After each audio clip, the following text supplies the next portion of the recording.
第9題咁樣話俾你聽呢，呢條式係取得盡 2x 加 k， 咁我哋呢，其實就係見親 divisible 咁啊，後邊呢個嘢冇二次方嘅呢，咁我哋代個數字入去 set 佢等於0啊。咁代咩數字呢？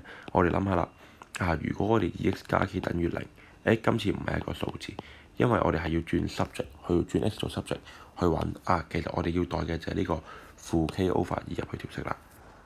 咁所以我哋就會寫得出2乘負 k over 2嘅4次，加 k 乘負 k over 2嘅3次，減4乘負 k over 2，再減16就等於0啦。因為佢講明 divisible。咁啊，爆開佢個咯喎，又係啦，次方計先嘅。負 k over 2嘅4次呢，負會得正先啦，因為雙數次方。k 係4次，2嘅4次係16。然之後後邊 k 負 k over 2嘅3次呢，負啦最尾 k 3次，2嘅3次係8。後邊負得正，4k over 2減16等於0。然之後出邊個數字呢，你可以當係分子嘅，咁所以其實佢可以同分母約簡。然之後呢個 k 又可以乘上去啦，4同2又可以約簡啦。最尾 turn out 應該會係 k 4次，哇有4次嘅點解？唔好理佢先。後邊 k 乘 k 3次，k 4次 over 8加 2k 減16等於0。